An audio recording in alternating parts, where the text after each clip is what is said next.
The Armbar Era Society is slowly and steadily approaching 10 years. If you count all the predecessors to AES, the characters and user base have existed for over a decade, and the world of AES is growing each day. It's a fact. It won't be long before the characters of today become the faces of tomorrow, and the faces of today become tomorrow's legends. What started as a site made to hold all of the EFEDs of two growing boards has grown into its own conglomerate.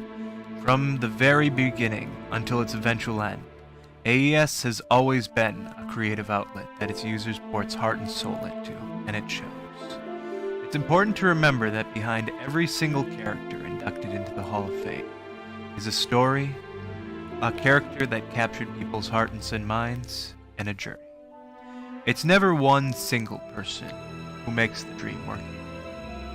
It's the entirety of AES who makes these characters who they are. No matter where or when you joined AES, even if that is today, we would like to thank you and welcome us in joining 6 more inductees into our Hall of Fame.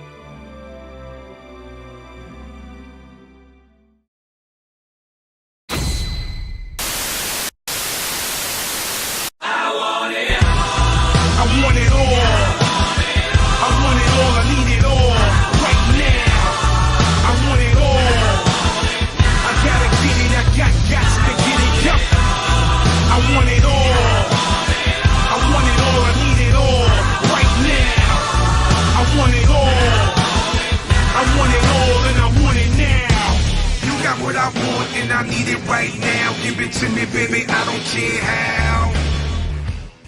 Many great villains have come to AES over the past 8 years, but perhaps its most iconic is a super genius whose quest for power began long before AES's flaming logo ignited.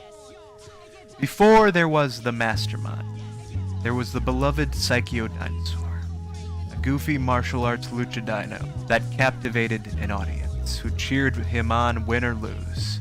While Psycho Dinosaur won the hearts of the fans, a young newcomer named Ashe won matches, tearing through any wrestler who dared step foot in the ring with him. These two would meet, but not in the way that everyone expected. When Psycho Dinosaur managed to score a world championship match and impressively pull off an upset victory, then he unmasked, to reveal that under the mask was none other than Ashe. He announced that having made tons of money through the Psycho Dinosaur persona, he could finally wrestle as his powerful, intelligent self. No more would the dinosaur grace the ring.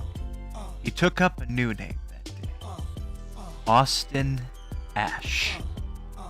Ashe wasn't the strongest competitor, but he was a talented manipulator. No one in the AES had ever been so deserving of the title of Mastermind. No matter who he challenged, no matter the result, he always managed to get the last laugh. No federation in AES showcased that fact any better than World Freestyle. In one of his most iconic stories, he defeated WFL owner Lance Mazeros to become the general manager. His actions led to the eventual Phoenix Grappling Arts invasion, where he brought in a majority shareholder, Manfred Ricketts. Ashe run WFL with an iron fist, disciplining anyone who would get in the way of his goal, though Lance would eventually return to overthrow Ashe and right the ship once more.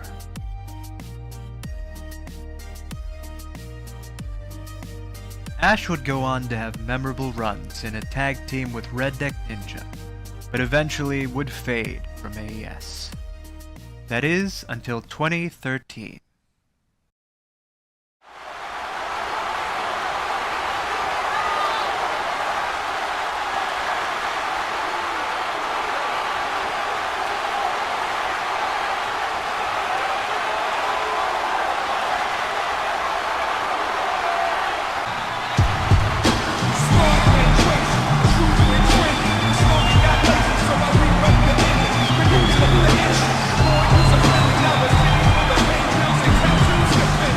Last major run with AES, an amnesiac Ashe took on a new identity, Auguste.